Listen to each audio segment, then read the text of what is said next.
Ito na yung finished product natin, guys. Nilagay ko na rin yung dahon ng sibuyas. Ayan na siya. Wow, sarap. Kainan na! Bili na kayo, order na kayo. Charot!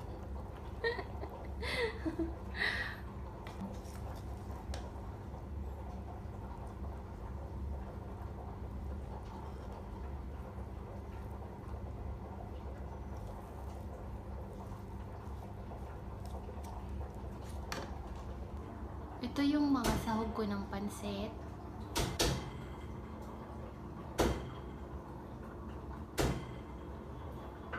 Atay ng manok.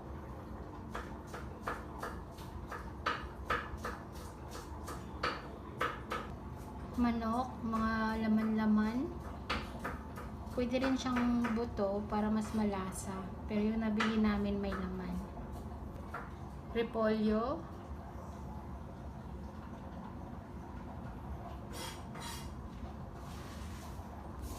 Carrots, 2 pirasong carrots yan. Baguio beans. Ganyan yung pagkahiwa niya para naman maganda siya tingnan. Bawang, sibuyas, at dahon ng sibuyas. Itong dahon ng sibuyas, mamaya na natin ito ilagay pagka naluto na yung pansit. Para mabango siya. Pupunta po yan. Nakakita niyo po yung itsura ng bata. Anong nangyari kay bubuyaw eh? So, ayan na po lahat ng ingredients ng pansit ko.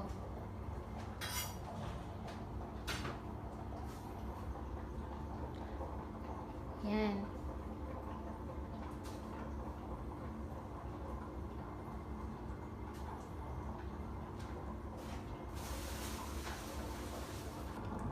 Ito na yung pansit ko. 3/4 siya. Ayan. Tsaka lalagyan ko rin siya ng kanton.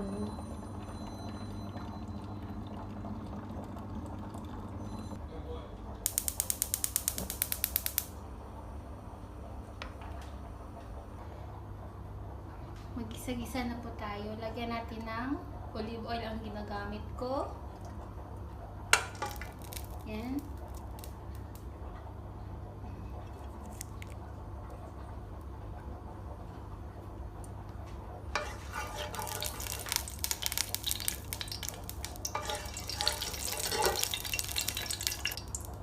Bawang. Lagyan na natin yung bawang.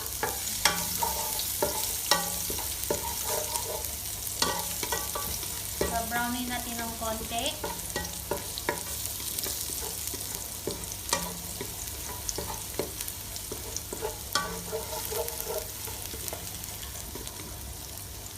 Sibuyas.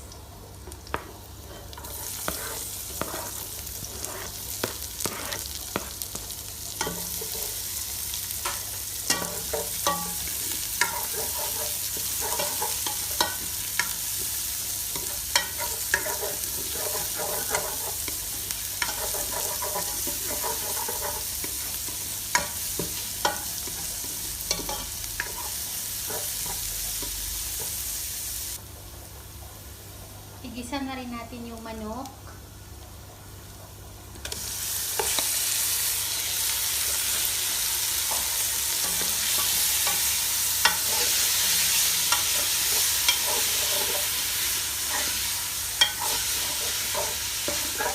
Hintayin natin ito na mag-brown. Ilagay na rin natin yung atay. Ayan siya.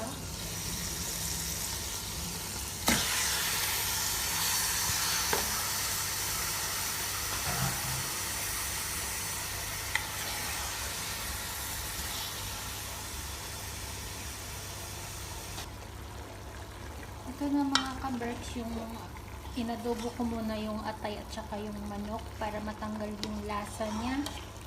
Nilagyan ko siya ng toyo. Tapos konting nor cubes. Kalahati lang yung nilagay ko para hindi siya aalat mamaya. Gisa-gisa po tayo ng sibuyas, saka bawang para sa gulay.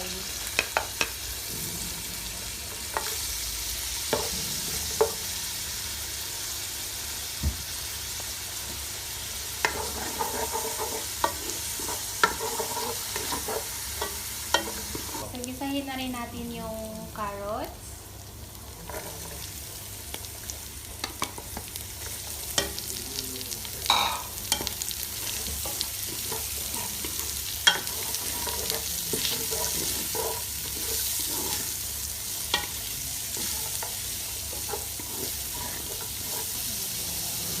Lagay na natin yung Baguio beans.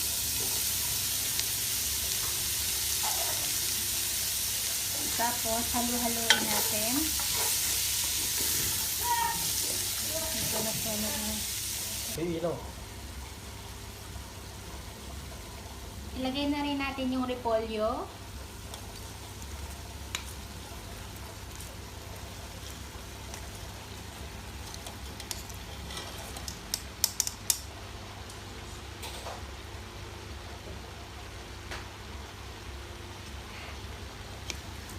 Tapos, paghaluin natin para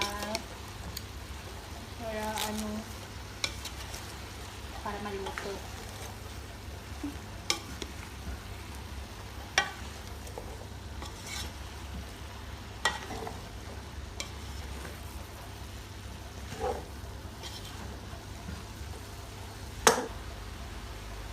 Budburan na rin natin ng salt and pepper. Mezzo.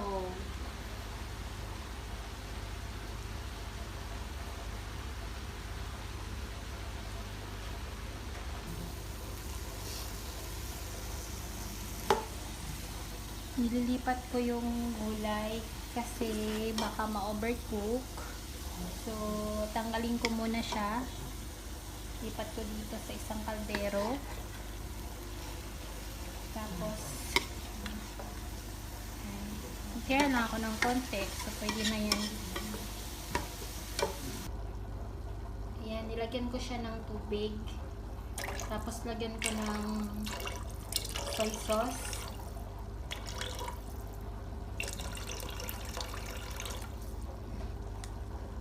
Ito pa lang ating sekreto. Chicken cubes. Nilagyan ko siya ng 2 chicken cubes.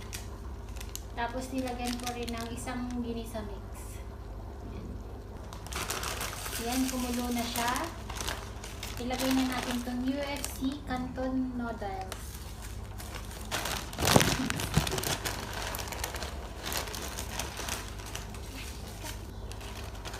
Ilagay na natin yung Canton noodles.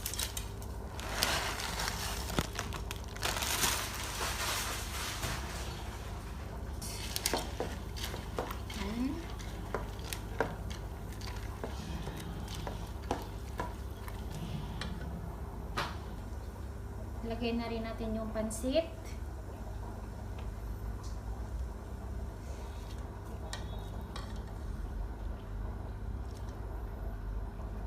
Lahatin na natin to.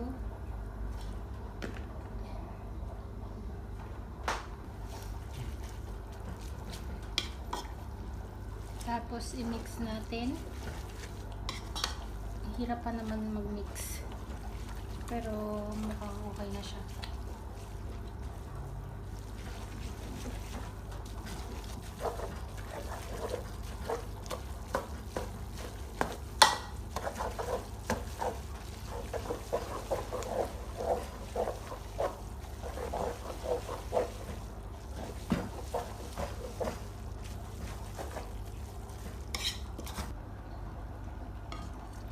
Hinalo ko na yung atay at saka yung manok. Yung ginawa ko sa atay at saka manok, inadobo ko muna, tapos pinatuyo ko yung sabaw niya para masarap. Tingnan mo, oh. Sarap niya, di ba? Tsura pa lang.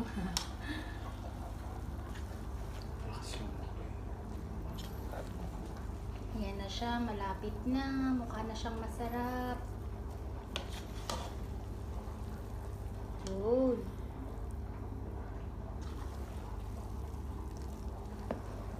Yun.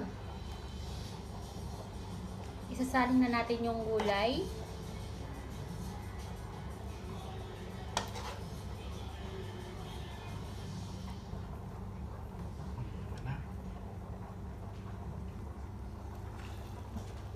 Ito na yung gulay, tapos ihalo na natin ngayon para ma-mix na siya.